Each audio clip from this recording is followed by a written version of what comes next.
Hey, Customize Your Life community. Today I wanted to bring someone really special to you with Mother's Day approaching this Sunday.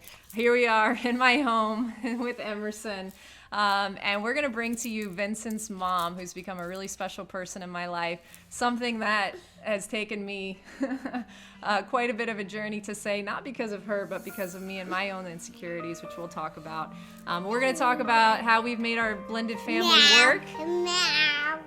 The experience that has got us here, and wanted to do it in our home with the craziness because that's just our life. So welcome to it. This is Lori Buck, and she's an incredible mother. She is the owner of Buck's Designs, which is an interior design business. She's actually designing our house, which you can't see right now, but we're in it.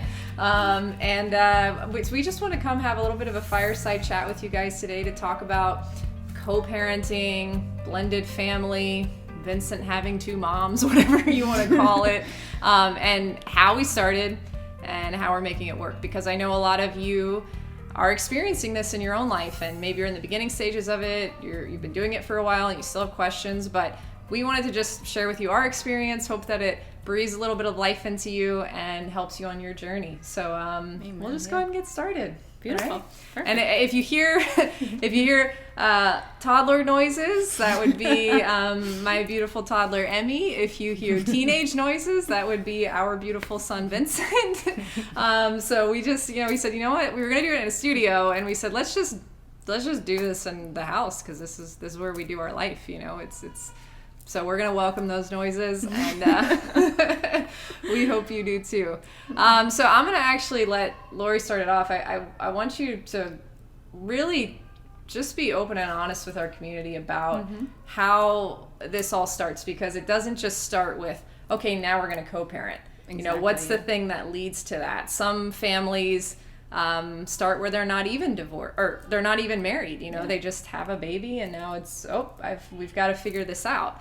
Some families start like you and Tony started, where you were together for a certain amount of years, and and then it led to a divorce situation, and now coming out of that, then you and Tony figuring out how to co-parent, and then I came into the picture. So we're gonna go through all of it, but it starts with that foundation of how you guys really handled the divorce and moved into the co-parenting role. Yeah, absolutely. And that is really, when Francis, and thank you so much for having me here. When you first asked me to talk about this with you, I was thinking about what really was, how did we get here? Like, how does this happen? And it is such a blessing that it did. And when I really thought about how we got here, I went back to really the beginning of the breakup. And really that is the foundation for great success going forward in all angles. But that's not to say if you have been divorced for 4 days, 4 months, or 4 years that you can't get to where we're at, for sure. But the base for any situation is forgiveness. Because unforgiveness is a breeding ground for a lot of negative things. And I'm a Christian. I definitely leaned on my faith heavily in the beginning when we first separated, because we wanted the best for Vincent. We both had intentions of him growing up and having the chance to have a fruitful life and not have it based on this broken family. This seed of a broken family could really, can dictate for a lifetime. It could really, this seed could be planted, and these roots and these trees can grow and really give an unfair future and lifestyle and culture for the children. So absolutely, what Tony and I did, it was like a mutual thing. We didn't really even have a conversation like, this is what we need to do. We just both had the right intentions. From the beginning, we just put Vincent at the forefront of, his feelings came before ours, his well-being before ours. And it really, that was the foundation. Yeah. And again, I laid a foundation of my faith underneath Vincent and really gave him something that he can stand on and grow from. And that was really, really important for me and for him, because we did a lot of praying, because he was young. He was 3.5. Yeah. So that's like, there's a lot of questions at that age, Sure. you know. And yes, I was able to find some child books that kind of related, you know, Mama Bear and Papa Bear, and you know, this no Goldilocks in that story, but you know, and I would say things to relate to him. I would say, you know, you love dogs and you love cats, and dogs are great and cats are great, but sometimes they just don't get along in the same house. Sometimes they just can't live together. So these were things that it helped him to understand. But back to the foundation, and I know I could speak for Tony because I know that he did these same things. And it's so important that I never spoke negative about Tony to Vincent. You know, my family, I grew up in a broken family, and my parents are like us. I mean, they sit at holidays and they could sit with each other and they could talk about old times. And there's no animosity. It's just a beautiful thing. But it took them time to get there. So I was recognizing that I didn't want Vincent to have those disadvantages. So I just never spoke anything negative about Tony. And I just would highlight the good things that he was doing or that he had done, because I really wanted Vincent to have a relationship with his dad. I mean, that was like a priority. I really wanted him to love his dad. I wanted him to have clarity and not question. I wanted him to know truth. I didn't want him to reflect and think about rejection. I wanted him to feel like he had all the answers, even though he had to grow into that because he was so young. But and it's not an easy thing, and I'm not praising myself. I praise God for what I was able to do. It's not an easy thing to forgive, you know, because marriages end, and there's a lot of things that are going on in that. But it's like you just have to kind of cast that aside and put the child's well-being at the forefront of everything. And I think that that is how we have so much success now, because that foundation really gave Vincent a chance to heal and gain understanding, and also gave me and Tony the space we needed to mend and to like come back and be friends, because we had a son. You know, and so we knew we were going to be in this for the long haul, no matter what happened in our other relationships. We knew that this had to work, so we made it work. Sure. Yeah. I had to forgive short-term boyfriends. I can't imagine what it's like to, you know, forgive somebody you were committed to. And hey, when you guys got together, you thought, like, you didn't picture yourselves getting a divorce. No way. I mean, that was supposed to be it. And so that's heavy. It is, you know. But there is a bond that will always be there because of Vincent. Absolutely. And I know it wasn't pretty at times for you and Tony. I mean, just so our viewers know, I mean, Lori's really amazing and has a ton of wisdom, and I feel the same way about my husband, but they aren't the same people today that they were back then. Just like neither was I, but hopefully we're not going to be the same people 10 years from now that we are today. We're always growing. But it was rocky for you guys, and you know, there was really tough, dark times, but I really am so glad that the both of you had the discernment and the wisdom for Vincent to just keep him at the forefront of your minds with all the decisions that you made, not talking negatively about each other. That's a big thing. Huge. Because when you're alone, you just separated, you're going through these really difficult emotions. Here's a little human that's kind of like a supportive figure in your life now. And I think a lot of people could struggle with that and lean on the kid and vent to them. I think it could go either way. They could take their emotions out on them, unfortunately. It happens. Or they can vent to them, you know, and say, well, your daddy's this way, or your mommy's this, or if it weren't for your mom, or if it weren't for your dad. And what I've heard spoken about before in some podcasts that I've listened to is that if you tell your child that you hate their dad or you hate their mom, you're essentially telling them you hate a part of them. Because the child knows that they're half you and half them. That's so sad. It's heartbreaking. So I wanted to make that I wanted to make that statement because I know Yeah. that that's got to be such a struggle. I mean, even when you and I never had any animosity or anything with each other, but me coming into this situation,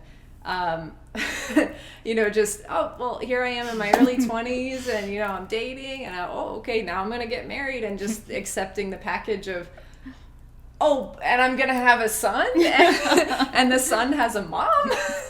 I tripped into that. I didn't think about it. There's no guidebook for me. Exactly. It's like, the feelings would come and I would deal with them. And so even though nothing was done between me and you directly, we never had any moments of animosity, there were just natural feelings within me that like insecurities that I had to deal with, where it's like, well, but no, like, I'm supposed to be the mom now, and even though I didn't, I don't think I logically wanted like that title of being the only mom. It was more of like, well, there's someone sharing this family now. You know what I mean? Right. Yeah. And so I think even for my situation, I think a lot of times step parents could vent onto the kid. Out of a competitive nature, right?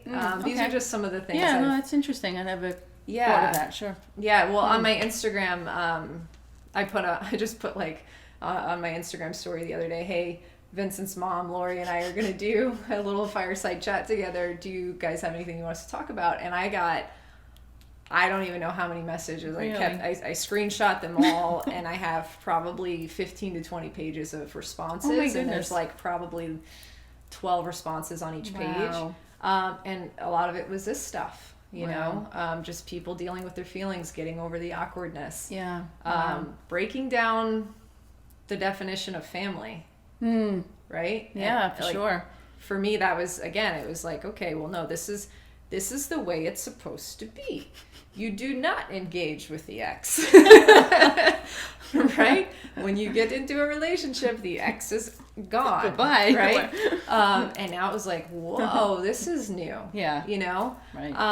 But I'm so thankful again that all of us were able to put Vincent's feelings first. Absolutely, And one of the things that I think is so important, I want you to talk about a little bit, is allowing Vincent or the child to express themselves through this situation, and through the transitions in a way that might have been uncomfortable for you at times, or might have been uncomfortable for Tony. I know for me, one time I overheard Vincent just quietly asking his dad, like, hey, like, are you and mom ever gonna get back together? And my flesh, my early 20s flesh, wanted to be like, hey, I'm here now. I was just getting to like you. Now you're saying this, like, like, what are you talking about? Yeah, like, and I felt my ego flare up, and thankfully I didn't act on those feelings, and I had the discernment to go, whoa, like, sit in your seat. Right. Let them have their conversation. And but that's so important to let them vent their feelings, because if they don't, they internalize that, and they'll carry that with them. So what were any of those moments like for you, or just what did you keep in the forefront of your mind when he would process things? I always just had to keep it honest. He had a lot of questions. When he was younger, I was saying he was 3, so he would go through struggles of, I don't want to go back and forth, like, why do I have to go back and forth? Like, why'd you guys, why did you break up? And what, why can't we all be together? And I had to answer them as best as I could. Yeah. And as honest as I could, because it was important for him to be able to voice those things. And as he grew up and grew older, I know he met you when he was around 7, right? Yeah. So by that point, he had 4 years to seek and pray and and build his foundation and trust, and he saw Tony and I getting along better, and so I think that hopefully I'm answering your question. Yeah. I think that it gave him the time, like God has perfect timing. So by the time you came into his life, it was I don't know that he really knew what was going to happen. Like, my dad's going to remarry. I'm going to have a stepmom, and then I'm going to have like other siblings that are not from my mom, my real mom, but my stepmom. And like, I don't think he was thinking all that. Sure. I think he was very pure and just kind of went with it because he saw that he could trust Tony and I, because he saw our actions through all this, and it just gave him a safe place and a good culture for him to just be accepting and trusting of what we were bringing into his life. Yeah. Yeah, that's so good. I mean, he's such a good kid. Like, I just to give some like shout out to Vincent. I just being brutally honest here, even in my early 20s, I was like, all right, well, I'm not going to get married till I'm 30, and then I'm going to have a kid at this age. And like, I had this whole plan for my life, and this was completely disruptive.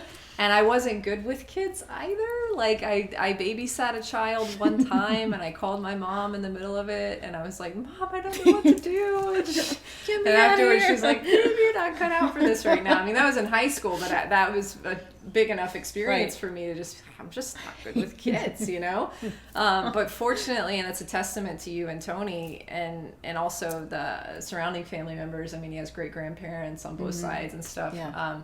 He just such a good, easy, lovable kid, you know? But that didn't mean he didn't have questions, and it also, you know, it didn't mean that he didn't need to have discipline installed in his life as well. And that was something for me, for any step parents out there, to know your role, because when you come into a situation like this, he already has two parents.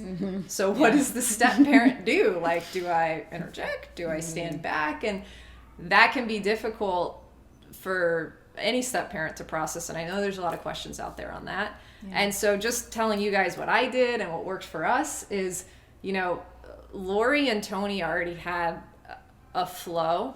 And also they were on their journey of being parents. So even though there were times where Vincent would maybe be with us and I would see something and I would be like, because I'm a little bit more of a general than Tony can be. I'm less of the fun parent. He's more of the fun parent.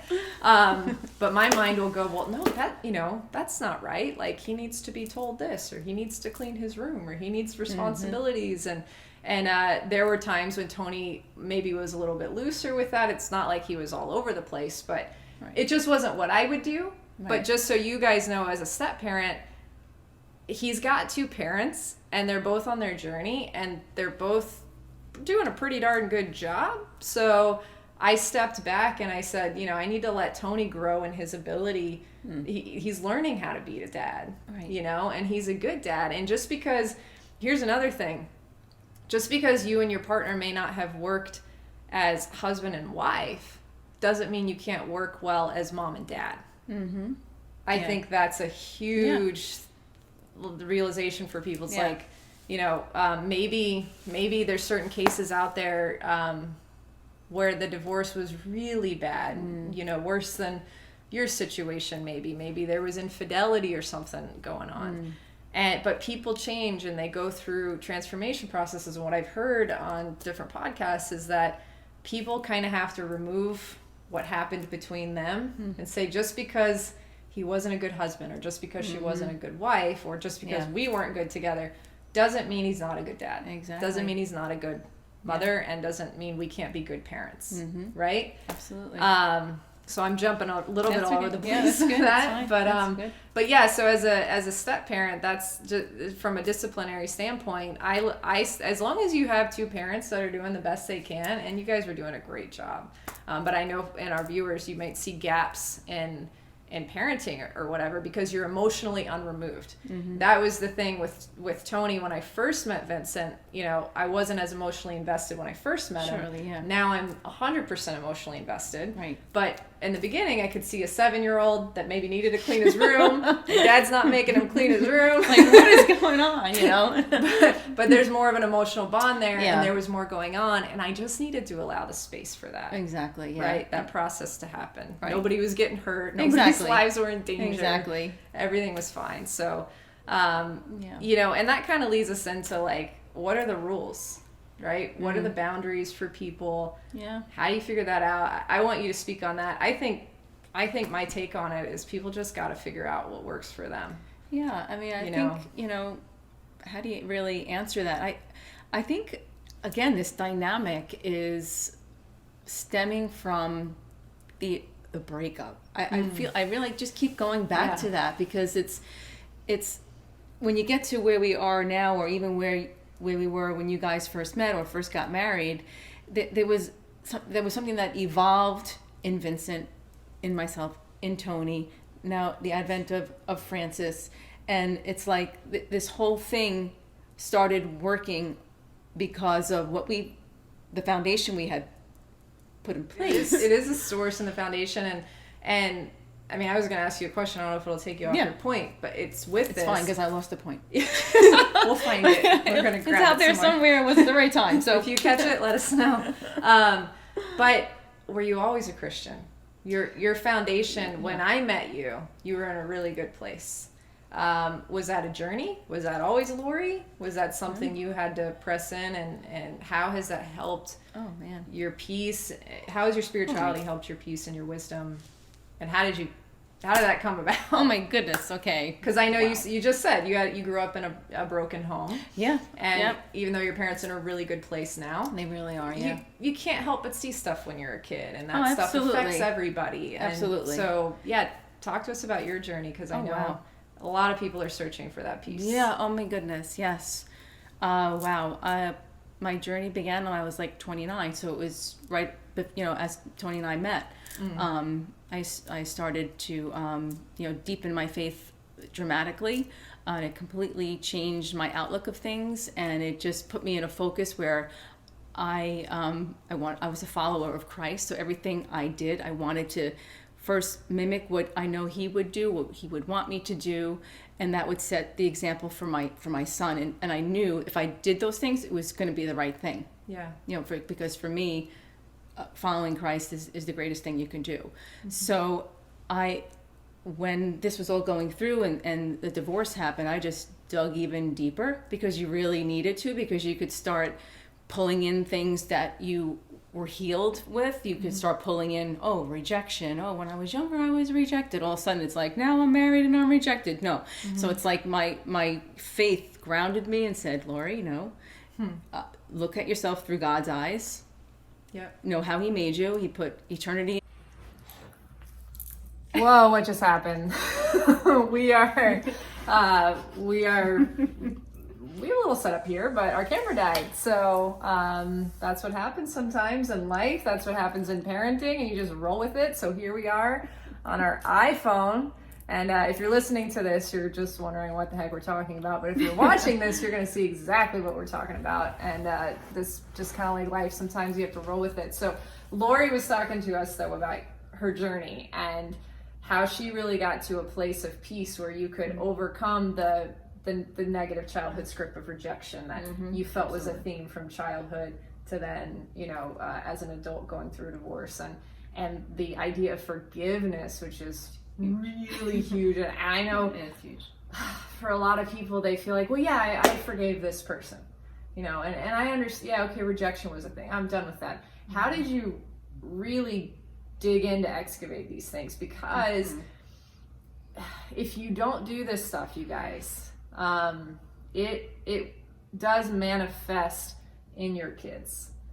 We talk about, interestingly enough, we're in business together. Exactly.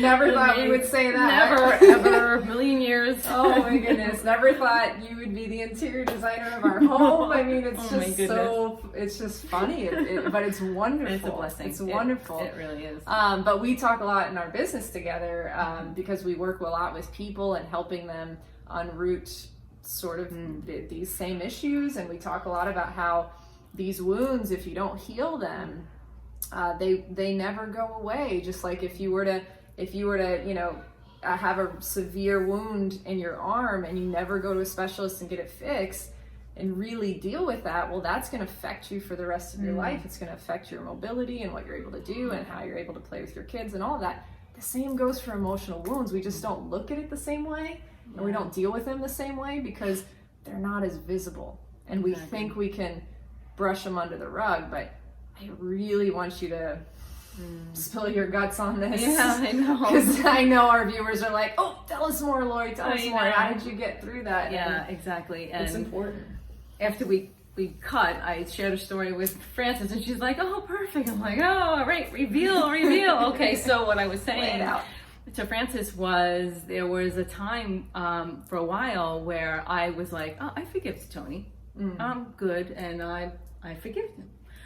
And no, I realized I didn't. And this is the realization that came. I was at church, and my pastor was talking about forgiveness, and I'm like 20 rows back, and he like points, and he was like looking like at me, and he was like, and today you're gonna go forgive that person you haven't forgiven. And I'm like, he was talking to me. And right away, Tony's name. And I was like, oh my, and I was like, wow, okay. So the scenario is like, I'm driving to bring Vincent to Tony, and I'm like, I have to tell Tony I forgive him and release him. Like, this is just, wow, I can't, okay. I'm like, but you know what? This is what God wants me to do. And if I was holding that unforgiveness in me, like you said, if it's a seed, or if it's under the rug, you know, you're going to trip. If it's a seed and you just think you could just cover it up with more dirt, well, you're just giving it a breeding ground to just grow deeper, you know, because you're not hiding it, you know, it's got to get pulled. And so I was able to, we were outside of a hotel, and there was all these people walking to and fro, like hundreds of people, because they had a big event. And I just asked Tony if he had a second, and I just said, I just want you to know, I never really forgave you, but I want to forgive you, and I forgive you, and I release you from my unforgiveness. And I could cry right now, because it was like, even now I still feel that. And he was like, we both wept. And it was like God just gave us this little bubble that he covered us, because there were hundreds of people going in and out, and there me and Tony were, and we embraced, and it was like this weight. It was like God just pulled that root out, or he pulled the carpet back and dusted that all up and flattened it out. And it took a lot, because we could say, oh, I forgave him.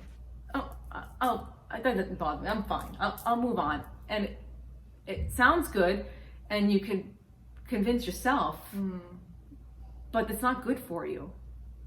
You really have to. Forgiveness is not just like, oh, I forgive you. Forgiveness is something of the heart. It's a decision that you have to make in your heart. You have to release somebody. And I've heard it say, and I'm sure you've heard it, that if you're not forgiving somebody, it's like it's poison for your own self. You know, so it's huge. You have to not just talk the talk. You have to actually do that. And that's huge. And you may think you have the right to not forgive somebody. You might say, well, look what they did. Would you forgive them if you knew, look at what they did to me. I deserve to be mad because it was wrong. Yes, it was wrong, but you still have to forgive. You still and that comes from my faith. I mean, I can go into that, but that's it. You and Tony are gonna do a podcast. Oh no! That just I would.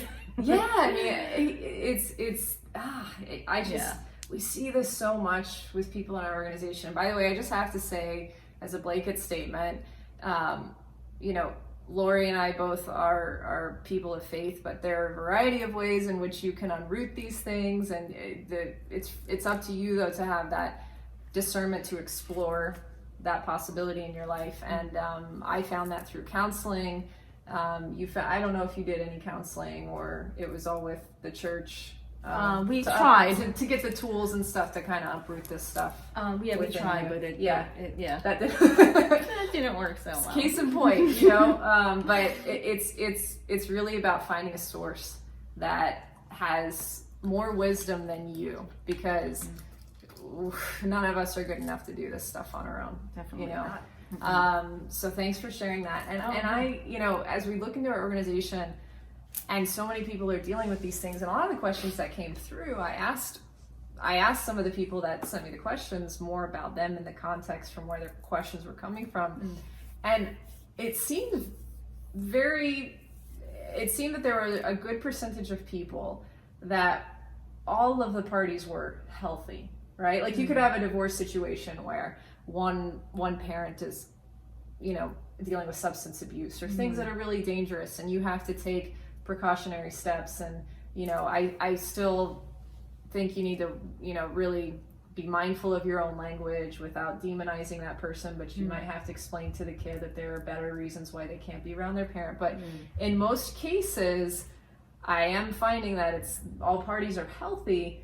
The challenges that are in their co-parenting, the challenges are still, it's just unresolved feelings. It's not that anybody's doing anything right now or there's this real tangible stuff. It's just unresolved feelings from the past that never got taken care of and are coming out in the way they're maybe power struggling, like, well, no, I want to do this. Well, I want to sing to school. Well, I want to, and not having mutual respect for decision making. Or using the kid as their crutch, as their emotional crutch, venting to the kid and actually talk about that. Because on our break, you told me that too, where you could have leaned into Vincent. There were times when it was really hard and you could have said, oh, well, your dad's this or he's doing that. Right. And what that would have evolved into. Yeah, that was a precautionary measure I didn't want to cross because, I never spoke anything evil of Tony and he never spoke anything evil about me. And not to say that there weren't things for me to say or for Tony to say, Sure. And there were times where, I look at it like it's like a divorce can be all of a sudden you separate and you're on different teams. Like, I'm the black coat team and Tony's the other team and then Vincent's in the middle and it's like trying to get Vincent on my team. And how do you get somebody on you feel like, well, I want to bond with them. I want my son to bond with me better than he bonds with Tony. So I'm going to talk bad about Tony so that Vincent will start to come towards me because he's going to believe this because he trusts me. But that could just create a flip side in the future where Vincent starts to recognize my dad wasn't all that my mom was saying, and I can kind of see this manipulation, and all of a sudden he's mad at me for what I did those many years ago. And how do you change that? Right. The damage is done because maybe his relationship was altered all those years, and then he finally realized 20 years later that his dad was everything he needed, but he believed his mom. And that is just a dangerous place to be. This is not a game. Marriage is about the couple, but divorce is about the child. Yes. Oh, that's good. That's really good. Yeah, it's true. That goes back to just because you didn't work together as husband and wife doesn't mean you can't work together as mom and dad. Exactly. That was a great thing you said. Yeah. And be a great team, which you guys have been. Yeah, we've been great. Yeah. Yeah, I mean, you're allies. You're not adversaries. Absolutely. Right? Yeah. It's not about who's winning or who's better. It's about, no, we're a team. And I've seen you guys have such great mutual respect for each other, in disciplinary situations where, when Vincent was younger, more so, it was like, all right, well, let's call your dad, and you would call, and then Tony would be, the disciplinary or vice versa, Right. As young kids, they could maybe also too try to play the parents unintentionally, but like, oh well, mom said I could do this. Like, well, let's call mom. Find out. Wait. Before you call. Yeah. So it's really and here's the thing. Like for our listeners, I know we're not giving you guys a rule book. Here's what you do: A, B, and C. Install boundaries. Communicate. Like I think all that stuff works itself out if you uproot the feelings, you get on the same page. There's a sense of unity. There, like you are a team, and so if Tony's calling you, you guys have already established some, at least some loose ground rules or some parenting ideals that you're both on the same page with. It's like, well, no, he can't do this or he can do this, just so you can move him in the right direction. Absolutely. So that is really, really, really important. Yeah. Yeah. So that's great. I think we've covered a lot here. I mean, if you guys are listening to this and you're new into a situation like we were, I mean, I remember the first day that I met Lori, and I was just this insecure early 20s kid, coming into a marriage and now figuring out how to be another mom to Vincent. And I just, it was tough, not because of her, not because of the situation, but just from I think an ego standpoint, and also this fundamental rule book that I had, that now all of a sudden the rules were being broken. And I really had to deal with those feelings. I would make up stories in my head that weren't true. You know, a lot of people Really? Yeah, I did. We never talked about this, but a lot of people do that, where they'll make up stories in their head about whatever the situation is that just isn't true. So when it would come to this, I would be like, oh, you know, like they're disagreeing about, you know, something, you know, and of course I had to do with Vincent, but I would be like, oh, you know, like, do they still have feelings for each other? Like, is it, you know, like I had to work through the insecurity of like, you know, they were once together and there was a really strong bond. And so now is it almost like, is there room for me? Like was it all used up? Like now can he enter into a relationship with me, and can this be a real thing? And can I have, I don't want to say ownership here, but like, is my place really here? Because now, like, and it was funny, I was listening to a podcast today, and the person talked about, you know, well, he would maybe go to her house and fix her tire, and I'd be like, he's not supposed to do that, that's his ex, you know? and I had those moments too, where I was like, this isn't supposed to happen, like, I'm not just gonna call up my ex-boyfriend and offer to like fix his car, you know, whatever it was. Not that he ever fixed your car, but there were things like that, you know, where I was like, that's not in the rules, you know. Yeah, understandable. But I had to flip the script and say, it's not Tony's ex, it's Vincent's mom. It's Vincent's mom. It's Vincent's mom, and I had to remind myself of that. And I don't want that to be a reflection of you at all, because you were always kind to me. You were always sweet and loving to me. Even if you and Tony weren't on the same page about something, you were always accepting of me. Absolutely. So I want to thank you for that. You're so and welcome. honor you for that. But on my, and I don't think I ever did anything to even reveal my feelings to you. But they were there at points, you know? No, this is interesting. Yeah. I don't know if you felt anything like, okay, now a new person's coming into Vincent's life. Like, what's... like distrust or anything? I don't know. You're so good. I gotta say, like, I feel so embarrassed to say it, but like, no, I'm like, good. What is co-parenting? I guess that's what I'm doing. Like, I was so like naive and like silly. I just didn't even like consider that it was something that people had overcome. Yeah. Because of how easy it was. Yeah. You know, and you made it very easy too. You're a pleasure. Yeah. Well, you were in a much better place maturity-wise and spiritually, I think, than I was at that time.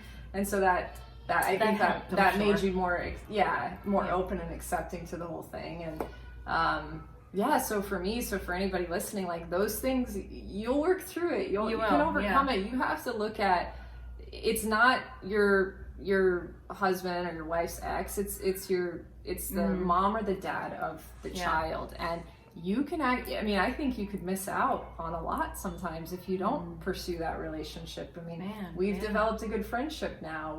We're having fun exploring the house and our business and all the things we're doing together. I think a lot of it was on me. If I didn't overcome my insecurities and be more open to developing that with you, we would miss out on a lot. Yeah, that's a lot that your position has to overcome, that it wasn't even recognizing. You know, all that you just said about, you know, they were once together and is there room for me? Like I just never thought that you would go through that, because I just figured women intuition. I figured when you looked at me and you saw me look at Tony, you knew that there was no issue. You know, that there was like, you know, not no offense, but you could just see like there was nothing left. Yeah. You know what I mean? And you guys never demonstrated that. It would just be sometimes I would see some emotion around something. That always had to do with Vincent. But because you can make up these stories, and if that's a root system in you, I had that root system of insecurity in me, of potential rejection and all of that. That's just where that was coming from. Right.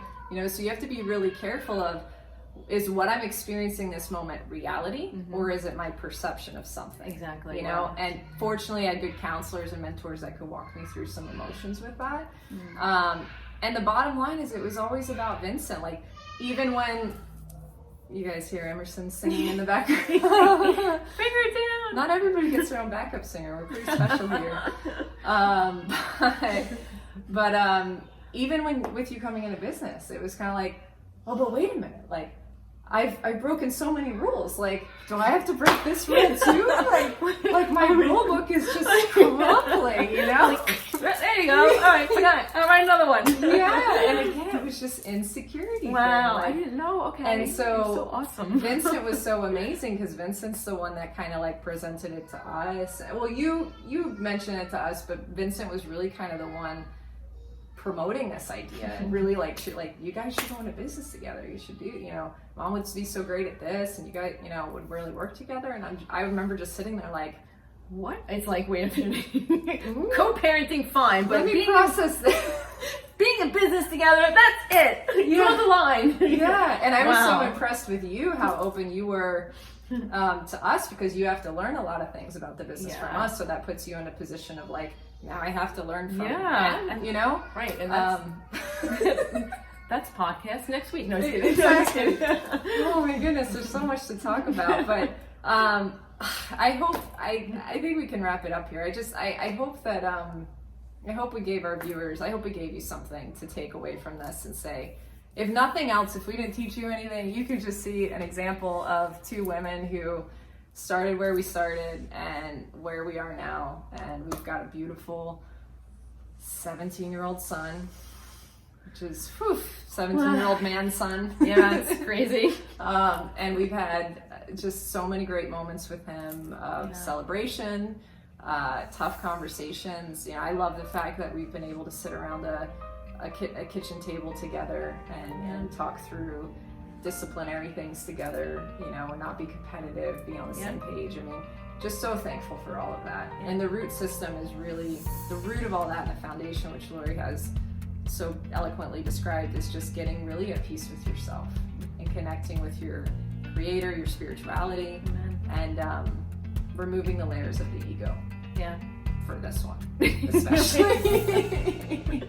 So, thanks for being an awesome mom, Vincent. Thanks for being a great friend. And you too. Thank you. And thanks for listening, guys. Yeah. Thank you. Emerson! Come here. Oh.